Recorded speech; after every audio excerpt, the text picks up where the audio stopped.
स्वागत है आपका learn with Sumit pharmacy channel पर। तो आज हम स्टार्ट करने वाले हैं अपने 7th सेमेस्टर का एक और नया सब्जेक्ट जिसका नाम है फार्मेसी प्रैक्टिस। और इससे पहले वाले जो 2 वीडियो थे उसमें मैंने आपको अलग अलग 2 टॉपिक समझा चुका हूँ, जिसमें हमारा एक इंस्ट्रूमेंटल मेथड ऑफ एनालिसिस था और दूसरा हमारा इंडस्ट्रियल फार्मेसी 2 से था। तो ये भी हमारा थियोरेटिकल सब्जेक्ट है और नया सब्जेक्ट है और कुछ यूनिक है। थोड़ा सा आप पढ़ोगे तो आपको काफ़ी इंटरेस्ट आएगा इसमें। तो हम इसे शुरू करेंगे और इसकी जो पहली यूनिट है इसमें हमारे टोटल 4 चैप्टर हैं अलग अलग। चारों चैप्टर में हम अलग अलग चीज़ें पढ़ेंगे। यानी जो सबसे पहला चैप्टर हमारा हॉस्पिटल एंड इट्स ऑर्गेनाइजेशन, तो हम इसमें हॉस्पिटल के बारे में पढ़ेंगे, क्लासिफिकेशन देखेंगे कितने टाइप के हॉस्पिटल होते हैं, तो और उनके फंक्शंस वगैरह देखेंगे, क्या फंक्शंस होते हैं हॉस्पिटल के, है ना। और बाकी सारी चीज़ें हम इसके बारे में पढ़ेंगे। और इसके बाद जो दूसरा चैप्टर है वो हॉस्पिटल फार्मेसी के ऊपर है, ठीक है। यानी हॉस्पिटल में जो फार्मेसी के स्टोर होते हैं तो किस तरह से उन्हें डिज़ाइन करना है, उनका कैसा लेआउट होना चाहिए और उनके क्या क्या काम रहते हैं, तो उनके बारे में हम दूसरे चैप्टर में पढ़ेंगे। और तीसरा हमारा एडवर्स ड्रग रिएक्शन का रहेगा। और इसके अलावा हमारा एक और चैप्टर रहेगा जो है हमारा कम्युनिटी फार्मेसी। तो टोटल हमारे 4 चैप्टर हैं, चारों के बारे में हम अलग अलग वीडियो में कवर करेंगे। तो आज के वीडियो में हम सबसे पहले एक चीज़ कवर करेंगे जो हमारी हॉस्पिटल एंड इट्स ऑर्गेनाइजेशन। तो हम इसमें डेफिनेशन देखेंगे क्या होते हैं हॉस्पिटल, उसके अलावा क्लासिफिकेशन कितने टाइप के होते हैं, तो प्राइमरी, सेकेंडरी, टर्सरी, है ना। और clinical and non clinical basis पे भी हम क्लासिफिकेशन देखेंगे हॉस्पिटल्स का। और उसके अलावा जो है बाकी सारी की सारी चीज़ें हम देखेंगे। तो आज के वीडियो में हम केवल डेफिनेशन देखेंगे और हॉस्पिटल की क्लासिफिकेशन देखेंगे अलग अलग बेसिस पे। तो आज के वीडियो में केवल इतनी चीज़ पढ़ेंगे और बाकी जो दूसरा वीडियो आएगा उसमें हम इसकी जो organisation structure of hospital and medical staff, ठीक है, उसके बारे में हम जो कवर करेंगे। तो 2 पार्ट में जो है ये जो पहला चैप्टर है ये ख़त्म हो जाएगा और उसके अलावा ऐसे जो एक एक या 2 पार्ट में बाकी के 4 चैप्टर ख़त्म हो जाएंगे। तो इससे हमारा पहला यूनिट कवर हो जाएगा। तो हर यूनिट जो है थोड़ी बड़ी है हमारी, तो हम एक एक करके जो अलग अलग वीडियोज़ में कवर करेंगे। तो चलिए स्टार्ट करते हैं ज़्यादा टाइम वेस्ट ना करते हुए। तो सबसे पहले हम स्टार्ट करते हैं हॉस्पिटल एंड इट्स ऑर्गेनाइजेशन। तो क्या होते हैं हॉस्पिटल्स, ये आपको बताने की ज़रूरत नहीं है। जब भी एक्सीडेंट होता है, कोई दिक्कत होती है ना, तो और बीमार पड़ते हैं तो हम जो सीधे हॉस्पिटल में जाते हैं। तो यहाँ पे समझाने वाली बात ये नहीं है कि हॉस्पिटल होते क्या है। जनरल हम यहाँ पे देखने वाले हैं हॉस्पिटल की सिंपल सी डेफिनेशन, और उसके अलावा इसमें कौन कौन से लोग होते हैं जो काम करते हैं, कितने तरह के वार्ड होते हैं हॉस्पिटल में, है ना। जैसे आपने सुना होगा ओपीडी सुना होगा, आईपीडी सुना होगा, इमरजेंसी। तो ये अलग अलग तरह के वार्ड रहते हैं, उनके बारे में हम पढ़ेंगे। और साथ ही हम जो है इसके अलग अलग क्लासिफिकेशन देखेंगे, कितने टाइप के हॉस्पिटल होते हैं और कौन कौन से वर्कर्स जो हैं इसमें काम करते हैं, यानी कौन कौन से जो ऑर्गेनाइजेशन होते हैं इसमें। तो सारी चीज़ें हम एक साथ कवर करेंगे और इसका जो पहला पार्ट है पहले चैप्टर का, इसे हम फिनिश करेंगे। तो सबसे पहले मैं आपको थोड़ा थोड़ा डिफाइन करता जाता हूँ। वैसे तो सारी चीज़ें आप जानते ही हो, बस आपको थोड़ी थोड़ी रीड करनी है तो आपका जो है काम हो जाएगा। तो सबसे पहले जो हॉस्पिटल वर्ड है हमें उसके बारे में जो है पता होना चाहिए कि हॉस्पिटल का क्या मतलब है। तो हॉस्पिटल जो वर्ड है हमारा वो एक लैटिन वर्ड हॉस्पिटलिस से ड्राइव हुआ है। और तो जो हॉस्पिटलिस है वो क्या एक फ्रेंच वर्ड होता है हॉस्पिस, उससे जो है ड्राइव हुआ है। यानी फ्रेंच वर्ड है एक हॉस्पिस, उससे जो हमारा हॉस्पिटलिस जो वर्ड है वो ड्राइव हुआ है। और हॉस्पिटलिस वर्ड से हम जो हॉस्पिटल को जानते हैं, ठीक है। तो सिंपल सी चीज़ है। और हॉस्पिस का मतलब होता है एक तरह से गेस्ट, है ना, यानी ए होस्ट और अ गेस्ट, ठीक है। तो जब भी हॉस्पिटल में जाते हैं तो हम एज अ मेहमान जाते हैं, और जब हमारी वहाँ पे जाके खातिरदारी होती है और सारे लोग हम पे ध्यान देते हैं, डॉक्टर्स नर्सेज जो हमारी सेवा करती हैं वहाँ पे, तो एक तरह से क्या है इसका मतलब होता है, हॉस्पिस का मतलब होता है मेहमान की तरह जो है खातिरदारी करना। तो हॉस्पिटल में हम जाते हैं तो उनके लिए मेहमान ही होते हैं, तो हमारी पूरी खातिरदारी करते हैं। तो सुनने में थोड़ा अजीब लग रहा है, लेकिन ऐसे ही जो है ड्राइव होते हैं वर्ड जितने भी हमारे रहते हैं अलग अलग। और उसके अलावा आपको पता है, और उसके अलावा मैं बात करूँ सेकंड पॉइंट की, तो ये hospital is a health care institution providing treatment to patient which specialised staff and equipment. तो जो हॉस्पिटल होता है वो क्या है, हेल्थ केयर इंस्टीट्यूशन होता है, ठीक है, जो क्या करता है हमें ट्रीटमेंट जो है प्रोवाइड कराता है, जो पेशेंट होते हैं उन्हें ट्रीटमेंट देता है। और ट्रीटमेंट किसके द्वारा जाता है, वहाँ पे जो है स्पेशल जो स्टाफ होते हैं, इक्विपमेंट होते हैं, उनके द्वारा हमें जो है ट्रीटमेंट प्रोवाइड कराया जाता है। अगर हम बीमार होते हैं, चोट लग जाती है, जब हम हॉस्पिटल जाते हैं तो एक तरह से वहाँ स्टाफ जो है मेंबर्स प्रेजेंट होते हैं और इक्विपमेंट वहाँ पे होते हैं, उनके थ्रू हमें जो है ट्रीटमेंट दिया जाता है। फिर आती है हमारी एक और point, hospital are institutions which are mainly designed for care for the sick, injured and well, है ना। तो हॉस्पिटल्स एक तरह से इंस्टीट्यूशंस होते हैं, जैसे हम कॉलेजों में पढ़ाई करते हैं तो हॉस्पिटल भी एक तरह का इंस्टीट्यूट ही होता है हमारा, जहाँ पे हम क्या करते हैं कि अगर कोई बीमार हो जाता है तो उसका इलाज होता है, अगर कोई इंजर्ड है, किसी को चोट लगी है तो उसका इलाज होता है ना, और उसे जो है ठीक किया जाता है। तो ये हमारी बेसिक सी चीज़ें होगी हॉस्पिटल के बारे में जो आपको पहले से ही पता होंगी। और नेक्स्ट हम बात करें तो डेफिनेशन हॉस्पिटल की क्या होती है, तो WHO के द्वारा ये डेफिनेशन दी गई है। तो अगर एग्जाम में पूछी जाती है तो आपको एग्जैक्ट लिखनी होगी, क्योंकि ये WHO ने दी है। तो बाकी जितने भी जो डेफिनेशंस वगैरह जितने भी टर्म होते हैं जो WHO देता है, तो हमें एग्जाम में जो एज इट इज लिखने पड़ते हैं, हम अपने मन से बना के नहीं लिख सकते। तो hospital is a integral part of a social and medical organisation. ठीक है, तो हॉस्पिटल क्या होते हैं, एक तरह से जो सोशल एंड मेडिकल ऑर्गेनाइजेशन होते हैं, ठीक है, जो समाज सेवा के लिए बने होते हैं, और मेडिकल जो है हम जो पढ़ाई करते हैं एजुकेशन, उसके लिए जो है बने हुए होते हैं। ठीक है, तो the functions of which is provide for the population complete health care both curative and preventive. ठीक है, तो हॉस्पिटल्स हमें क्या प्रोवाइड करते हैं, जितनी भी हमारी पॉपुलेशन है उन्हें क्या प्रोवाइड करते हैं कि उनके जो इलाज है वो किया जाए, ठीक है, और बीमारी होने से पहले उसे प्रिवेंट किया जाए, है ना। And whose out patient service reach out the family and its home environment. ठीक है, और आउट पेशेंट सर्विस भी दी जाती है। तो आउट पेशेंट सर्विस क्या होती है उसके बारे में हम आगे बात करेंगे। और उसके अलावा the hospital is also a centre for training of health worker and for bio social researches. ठीक है, तो जो हेल्थ वर्कर्स रहते हैं उनकी ट्रेनिंग कराई जाती है, और जो है बायो जो सोशल रिसर्चेज होते हैं उसके लिए भी जो है यूज किए जाते हैं। तो ये हो गए हॉस्पिटल्स के कुछ काम हो गए, उसकी डेफिनेशन होगी जो आपको एज इट इज एग्जाम में लिखनी पड़ेगी। अब बात करते हैं फंक्शंस ऑफ हॉस्पिटल के। हॉस्पिटल्स के क्या क्या फंक्शंस रहते हैं। तो सबसे पहले पेशेंट केयर होता है। ये प्राइमरी सर्विस होती है कि जब पेशेंट पहुंचता है तो उसकी केयर करते हैं, ठीक है, उस पर ध्यान दिया जाता है। सेकंड होता है diagnosis and treatment of disease, कि अगर कोई किसी का सर में दर्द हो रहा है तो पहले क्या उसे जाते ही जो है उसका ऑपरेशन नहीं कर देते, वहाँ पे पहले उसे डायग्नोसिस किया जाता है कि किसकी वजह से सर में दर्द हो रहा है, पहले उसे डायग्नोस किया जाएगा, उसके बाद जो उसका ट्रीटमेंट किया जाएगा। नेक्स्ट आता है out patient service. Out patient service क्या होती है कि जैसे एक तो सर्विस होती है इन पेशेंट, ठीक है, यानी एक IPD होती है, एक OPD होती है। ठीक है, OPD को हम बोलते हैं आउट पेशेंट डिपार्टमेंट। ठीक है, उसमें क्या होता है कि जैसे आपको बुखार आ रहा है, ठीक है, तो आप जाएंगे सीधे हॉस्पिटल, वहाँ पे डॉक्टर आपको पर्चा लिख के देगा, आप बाहर जाके दवाइयाँ लेंगे, उसके बाद आपकी छुट्टी होगी, आप जो घर जाके रेस्ट करेंगे। ठीक है, तो ये होगी आउट पेशेंट सर्विस, यानी गए सीधे वहाँ से हमने पर्ची ली, दवाइयाँ उन्होंने जो प्रिस्क्राइब की हमने वो ले ली, और बाकी हम जो है घर पे लौट के आ गए। तो ये होती है आउट पेशेंट सर्विस। एक होती है इन पेशेंट डिपार्टमेंट होता है, उसमें क्या है हॉस्पिटल में हम एडमिट हो जाते हैं और सारी की सारी दवाइयाँ वगैरह हमारी वहीं पे चलती हैं। और फिर आता है हमारा मेडिकल एजुकेशन एंड ट्रेनिंग। ठीक है, तो हॉस्पिटल और क्या करते हैं, मेडिकल एजुकेशन भी हमें प्रोवाइड करते हैं और ट्रेनिंग भी देते हैं। उसके अलावा मेडिकल एंड नर्सिंग रिसर्चेज में भी जो है इनका यूज होता है। ठीक है, और उसके अलावा prevention of disease and promotion of health, तो डिजीज़ को जो है प्रिवेंशन में भी जो है हेल्प करते हैं जो हॉस्पिटल्स होते हैं, और हेल्थ का जो प्रमोशन होता है यानी जागरूकता जो फैलाते हैं, तो उसमें भी जो है हॉस्पिटल्स के फंक्शंस रहते हैं। अब नेक्स्ट हम बात करते हैं क्लासिफिकेशन ऑफ हॉस्पिटल्स, कि हॉस्पिटल की क्लासिफिकेशन ये इंपॉर्टेंट है और एग्जाम में जो पूछा जाता है क्लासिफिकेशन। और क्लासिफिकेशन अगर पूछा जाता है तो जितना भी मैं आपको बता रहा हूँ यहाँ पे वो आपको पूरा लिखना पड़ेगा, और बाकी आपको नाम ही नाम लिखने हैं, एक्सप्लेन करना नहीं है ज़्यादातर किसी चीज़ को। तो हॉस्पिटल का जो क्लासिफिकेशन है वो अलग अलग टाइप के होते हैं। एक तो length of stay of the patient, है ना, क्लिनिकल बेसिस पे भी होते हैं, ओनरशिप एंड कंट्रोल बेसिस पे भी होते हैं, ऑब्जेक्टिव्स क्या है, ठीक है, उसके बेसिस पे भी हॉस्पिटल होते हैं, साइज के हिसाब से भी हॉस्पिटल होते हैं, उसके अलावा मैनेजमेंट के हिसाब से होते हैं, और सिस्टम ऑफ मेडिसिन के हिसाब से भी होते हैं। तो एक एक करके हम सभी के बारे में जो है जानते हैं। तो सबसे पहले हम बात करते हैं कि length of stay of patient, ठीक है, कि पेशेंट जो है हॉस्पिटल में कितने टाइम के लिए रुक रहा है, उसके हिसाब से जो हॉस्पिटल होते हैं। तो हॉस्पिटल सबसे पहले लेंथ ऑफ स्टे यानी कितने टाइम तक पेशेंट हॉस्पिटल में एडमिट है, ठीक है, उसके हिसाब से एक तो शॉर्ट टाइम होता है कि पेशेंट जो है गया सीधा कुछ टाइम के लिए एडमिट हुआ और तुरंत जो है उसकी छुट्टी होगी। एक होते हैं लॉन्ग टर्म, अगर पेशेंट को कोई जो है हैवी बीमारी है तो कुछ ऐसे हॉस्पिटल रहते हैं जिसमें क्या है पेशेंट को काफ़ी लंबे समय तक जो है रखा जाता है।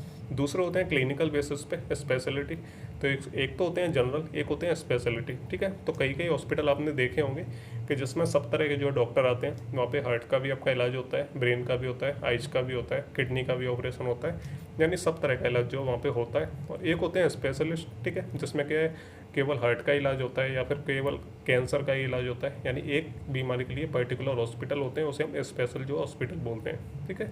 तो दो तरह के हॉस्पिटल होते हैं क्लिनिकल बेसिस पे।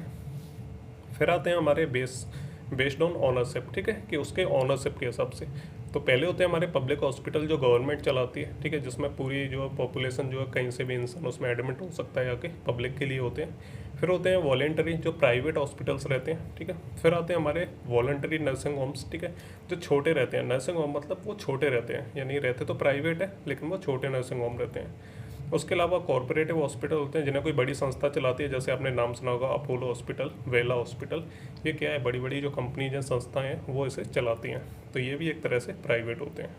फिर आते हैं हमारे बेस्ड ऑन ऑब्जेक्टिव कि उनका जो है काम क्या है, किस काम के लिए जो हॉस्पिटल है, तो वो भी हमारे अलग अलग रहते हैं। तो पहले होते हैं हमारे, एक होते हैं टीचिंग कम रिसर्च हॉस्पिटल, जहाँ पे आपको पढ़ाया जाता है और रिसर्च वगैरह के लिए यूज किए जाते हैं, वो हॉस्पिटल होते हैं। फिर हमारे जनरल हॉस्पिटल होते हैं जहाँ पे इलाज किया जाता है। फिर कुछ स्पेशलाइज रहते हैं जो स्पेशल किसी बीमारी को ट्रीट करने के लिए हॉस्पिटल होते हैं। फिर हमारे आइसोलेशन होते हैं जो किसी पर्टिकुलर एरिया को क्या है, आइसोलेशन यानी एक पर्टिकुलर एरिया के लोगों के लिए होते हैं, है ना, और वहाँ पे क्या है अलग अलग तरह का या एक ही तरह की कोई रिसर्च की जाती है, तो वो आइसोलेटेड हॉस्पिटल होते हैं। नेक्स्ट आते हैं हमारे बेस्ड ऑन साइज़ के हिसाब से भी हॉस्पिटल होते हैं। तो टीचिंग हॉस्पिटल अलग होते हैं आपके। फिर आपके जो है डिस्ट्रिक्ट हॉस्पिटल होते हैं जो जिला लेवल के रहते हैं। फिर आपके थैलुक रहते हैं जो ब्लॉक लेवल के जो हॉस्पिटल रहते हैं। फिर आपके CSC होते हैं, कम्युनिटी हेल्थ सेंटर, जो आपका थाना जो क्षेत्र होगा उसमें हॉस्पिटल होते हैं। उसके अलावा PSC रहता है, प्राइमरी हेल्थ केयर, है ना, जो आपके गाँव में आप जहाँ रहते हैं तो उसमें जो हॉस्पिटल रहते हैं। उसके अलावा हमारे नेक्स्ट आते हैं on the basis of management. ठीक है, तो मैनेजमेंट के हिसाब से कौन मैनेज कर रहा है उसे, तो पहले होते हैं हमारे यूनियन गवर्नमेंट हॉस्पिटल, जिन्हें सेंट्रल गवर्नमेंट जो है उन्हें ऑपरेट करती है। फिर आते हैं हमारे स्टेट गवर्नमेंट, जिन्हें स्टेट, अगर आप यूपी से हैं तो वहाँ जितने भी हॉस्पिटल होंगे या जो भी बड़ा हॉस्पिटल होगा तो उसे जो है स्टेट गवर्नमेंट के हाथ में होता है। फिर ऑटोनोमस होते हैं, यानी कोई एक पर्टिकुलर बॉडी उसे ऑपरेट कर सकती है। जैसे रेलवे के हॉस्पिटल होते हैं तो रेलवे ही ऑपरेट करेगा उसे, वो उसमें जो है इंडियन गवर्नमेंट का या स्टेट गवर्नमेंट का कोई हाथ नहीं होगा, उसके ऊपर कोई भी जो है उनका यूज नहीं होगा। और उसके अलावा जैसे एक और होता है हमारे, जैसे आर्मी के हॉस्पिटल रहते हैं तो उन्हें आर्मी ही ऑपरेट करती है, बाकी इसमें भारत सरकार का कोई भी उसमें लेना देना नहीं रहता है। फिर हमारे प्राइवेट हॉस्पिटल आते हैं जो प्राइवेट जो लोग चलाते हैं उसे, और उसके अलावा जो है वॉलेंटरी एजेंसी रहती है, जिन्हें क्या है कुछ लोकल लोग और जो है मिलकर हॉस्पिटल खोल लेते हैं और फिर उसे चलाते हैं। और सबसे जो लास्ट आता है वो आता है हमारा बेस्ड ऑन द सिस्टम। ठीक है, तो बेस्ड ऑन द सिस्टम यानी कौन सी किस तरह की मेडिसिन वहाँ पे यूज की जाती है। तो सबसे पहले रहते हैं हमारे एलोपैथिक हॉस्पिटल रहते हैं जहाँ पे अंग्रेजी दवाइयाँ यूज की जाती हैं। फिर हमारे कुछ आयुर्वेदिक हॉस्पिटल भी रहते हैं जहाँ पे आयुर्वेदिक दवाइयाँ वगैरह दी जाती हैं पेशेंट को। कुछ होम्योपैथिक रहते हैं और कुछ यूनानी सिस्टम पे रहते हैं और कुछ अदर रहते हैं हॉस्पिटल। ठीक है, तो इस तरह से यहाँ पे क्लासिफिकेशन ये पूरा हो चुका है हॉस्पिटल्स का। तो अगर आपसे पूछा जाता है क्लासिफिकेशन ऑफ हॉस्पिटल, तो आप ये सारे जो है चार्ट आप बना देना, और आपको जो है ये पॉइंट्स याद रखने हैं on the basis of objective based on size. ठीक है, और इस तरह से आपको लिख देना है। तो ज़्यादा कुछ इसमें समझने वाली बात नहीं है, बस आपको जो पढ़ना है इसे याद करना है और एग्जाम में जाके लिख देना है। नेक्स्ट हम बात करते हैं classification of hospital as per WHO। तो 1957 में एक एक्सपर्ट कमेटी जो है बनी थी, उन्होंने क्या है एक कुछ हॉस्पिटल्स का क्लासिफिकेशन दिया था। तो अगर आपसे एग्जाम में पूछा जाता है कि classification of hospital as per WHO expert committee 1957, तो उसका क्लासिफिकेशन आपको देना है कि उस कमेटी ने जो है कितने तरह के हॉस्पिटल्स को जो है क्लासीफाई किया था। तो सबसे पहले उन्होंने रीजनल हॉस्पिटल्स के बारे में बताया, जहाँ पे क्या है provide complex range of treatment. तो वहाँ पे काफ़ी कॉम्प्लेक्स रेंज के जो ट्रीटमेंट होते हैं, ठीक है, जैसे आपका हार्ट का हुआ ऑपरेशन, ठीक है, और आपका जो है कैंसर का हुआ, ब्रेन का हुआ, तो इस तरह के कॉम्प्लेक्स जो ट्रीटमेंट है वहाँ दिए जाते हैं। और हाईली स्पेशलाइज सर्विस रहती है, बहुत अच्छे स्पेशलिस्ट वहाँ पे मौजूद होते हैं। उसके अलावा serve a larger area than local hospital. तो जो लोकल हॉस्पिटल होते हैं उनसे ज़्यादा जो एरिया वो कवर करते हैं। जैसे एग्जांपल के लिए हम देखें गवर्नमेंट मेडिकल कॉलेज हॉस्पिटल्स। फिर हमारे इंटरमीडिएट डिस्ट्रिक्ट हॉस्पिटल रहते हैं, और उसके अलावा उन्होंने फिर क्या है रूरल हॉस्पिटल्स बनाए, जो क्या है जो ग्रामीण क्षेत्र रहते हैं, जो पिछड़े वर्ग के जो क्षेत्र रहते हैं उनके लिए जो है हॉस्पिटल्स बनवाए। ठीक है, तो उनका एग्जाम्पल हम देखें तो उपजिला हेल्थ केयर रहते हैं, वहाँ पे 20 से 100 बेड्स तक की वहाँ पे व्यवस्था होती है। तो इस तरह से उन्होंने जो है क्लासिफिकेशन दिया था 3 अलग अलग हॉस्पिटल्स का, जो एक्सपर्ट कमेटी 1957 में थी। तो इस तरह से जो है क्वेश्चन हमारा बन जाता है कभी कभार 4 नंबर में। अब जो नेक्स्ट इंपॉर्टेंट चीज़ है वो हमारी ऑर्गेनाइजेशन ऑफ हॉस्पिटल, कि एक हॉस्पिटल में क्या है बहुत सारे अलग अलग जो डिपार्टमेंट होते हैं, अलग अलग उनके काम रहते हैं। तो उनके बेसिस पे हम जो है यहाँ पे क्लासिफिकेशन देखेंगे कि कौन कौन से जो यानी कौन कौन से ऑर्गेनाइजेशन वहाँ पे काम करते हैं, कितने लोग काम करते हैं, क्या स्टाफ होता है, क्या सर्विसेज दी जाती हैं, और कौन कौन से डिपार्टमेंट होते हैं। बहुत सारी उसमें अलग अलग कमेटीज होती हैं, तो देखते हैं सारी। तो सबसे पहले बोर्ड होता है, फिर हमारा उसके अंदर आता है एडमिनिस्ट्रेशन। अब एडमिनिस्ट्रेशन में 4 अलग अलग टाइप के जो है डिपार्टमेंट रहते हैं और सर्विसेज रहती हैं उनकी। तो सबसे पहली रहती है इंफॉर्मेशनल सर्विस, ठीक है, और दूसरी रहती है थेरेप्यूटिक सर्विस, तीसरी रहती है डायग्नोस्टिक सर्विस, और चौथी रहती है हमारी सपोर्ट सर्विस। तो सबसे पहले हम देखते हैं इंफॉर्मेशनल सर्विस क्या होती है।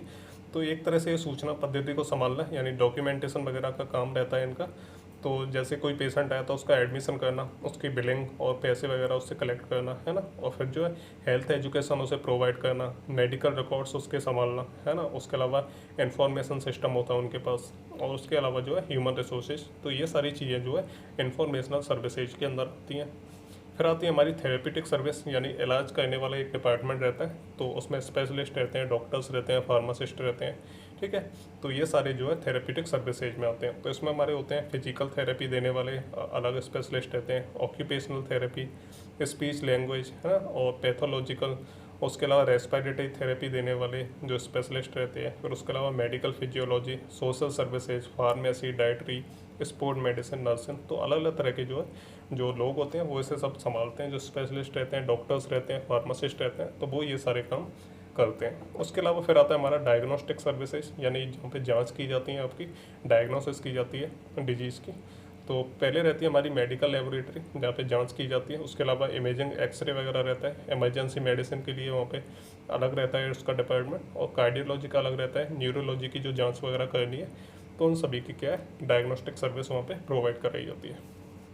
फिर लास्ट हमारा आता है सपोर्ट सर्विस। सपोर्ट सर्विस में भी बहुत सारे जो है अलग अलग जो है लोग काम करते हैं, जैसे सेंट्रल सप्लाई, है ना, कि कोई भी मेडिसिन वगैरह की सप्लाई करनी है हॉस्पिटल में, तो उसके अलग रहता है डिपार्टमेंट। उसके अलावा biomedical technology, house keeping, maintenance, transportation.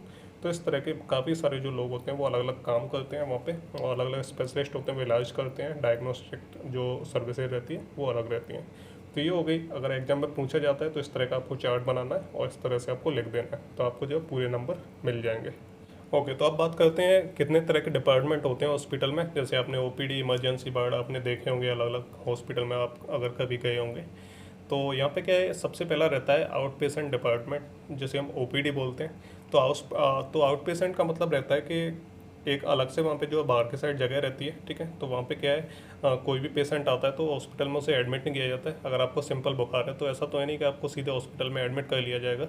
तो आपको क्या है, आपको केवल दवा चाहिए, ठीक है, जिससे आप ठीक हो जाए आपका बुखार। तो आप क्या है सीधे डॉक्टर के पास जाएंगे, उसे आप दिखाएंगे, वो आपको चेक करेगा, आपको दवाइयाँ लिख के देगा, और उसके बाद आप जो फ्री हो जाओगे। तो ये क्या होगी, आउट पेशेंट सर्विस होगी, जिसमें आपको एडमिट नहीं कर रहे हैं डॉक्टर, सीधे आपको बस दवाई दी और आप जो है फ्री हो गए। तो ये होती है आउट पेशेंट सर्विस डिपार्टमेंट रहता है। और इसमें क्या क्या सर्विसेज दी जाती हैं, कंसल्टेशन, अगर आपसे डॉक्टर से कुछ बात करनी है, पूछना है उनसे, तो वो सर्विस होती है। अंडरगो इन्वेस्टिगेशंस होती हैं, माइनर प्रोसीजर्स होते हैं, छोटे मोटे इलाज के जो प्रोसीजर्स रहते हैं। उसके अलावा हेल्थ एजुकेशन जो प्रोवाइड कराते हैं वो, और रिसीव स्पेशलिटी सर्विसेज, अगर कोई स्पेशल आपको कोई डिजीज है तो उसके लिए आपको स्पेशलिटी सर्विसेज भी दी जाती हैं, और रिहेबिलिटेशन सर्विसेज भी आउट पेशेंट डिपार्टमेंट में दी जाती हैं। और उसके अलावा डिपार्टमेंट्स कौन कौन से होते हैं ओपीडी में, तो ये मेडिकल होता है, इसमें सर्जिकल डिपार्टमेंट भी होता है ना, ओबी एंड गायनेक होता है, ऑप्थेल्मोलॉजी, है ना, ईएनटी, पेडियाट्रिक्स। तो ये सारे इसमें डिपार्टमेंट रहते हैं अलग अलग ओपीडी में। फिर आता है हमारा इमरजेंसी कैजुअलिटी डिपार्टमेंट। कई बार क्या अचानक से आपको हार्ट अटैक आ गया, आपको चोट लगी, आपका एक्सीडेंट हो गया, तो ये क्या है, वहाँ पे इमरजेंसी जो डिपार्टमेंट होता है, जहाँ पे क्या है तुरंत आपको एडमिट किया जाता है और आपका इलाज जल्दी से शुरू हो जाता है ना। तो वो ये क्या है, हॉस्पिटल के बाहरी साइड में होता है, ताकि जो मरीज है, ठीक है, जिसके साथ कोई घटना हुई है, तो वो तुरंत उसमें पहुँच सके, उसे जो अंदर जाके एडमिट ना होना पड़े। तो जो इमरजेंसी वार्ड होता है, डिपार्टमेंट होता है, वहाँ पे फार्मासिस्ट, डॉक्टर, ठीक है, और स्पेशलिस्ट की जो टीम है वहाँ पे हमेशा तैयार रहती है। तो कोई भी जो इमरजेंसी केस आता है तो वो तुरंत के तुरंत उसे हैंडल कर लेते हैं। तो इमरजेंसी डिपार्टमेंट में कुछ होता है, जैसे कुछ उनकी सर्विसेज रहती हैं, जैसे विक्टिम ऑफ एक्सीडेंट। तो अगर किसी से एक्सीडेंट हुआ है तो इस तरह के पेशेंट को जो है तुरंत एडमिट किया जाता है ना। और कार्डियक अरेस्ट, दिल से रिलेटेड कोई दौरा वौरा पड़ा है तो जल्दी से उसे जो है इमरजेंसी वार्ड में जो है एडमिट किया जाता है। और डिफ़िकल्टी सांस लेने में अगर किसी को दिक्कत हो रही है तो ऐसे पेशेंट को भी जल्दी से जो है एडमिट किया जाता है इमरजेंसी वार्ड में। फिर आता है located in area which is easily accessible for patient, यानी जो इमरजेंसी वार्ड रहता है वो ऐसे एरिया में होता है हॉस्पिटल के जहाँ पेशेंट आसानी से पहुँच सके, यानी बाहर के साइड होता है। और should have sufficient medical and nursing personal, यानी मेडिकल और नर्स। और इमरजेंसी वार्ड में क्या है, मेडिकल और नर्सिंग जो पर्सनल होते हैं वो पहले से ही रेडी रहते हैं। उसके अलावा सप्लाई और इक्विपमेंट्स और फैसिलिटीज़ फॉर, ये सारी की सारी चीज़ें वहाँ मौजूद होती हैं, सप्लाईज, इक्विपमेंट्स, ताकि जो है जल्दी से जल्द इलाज शुरू हो सके।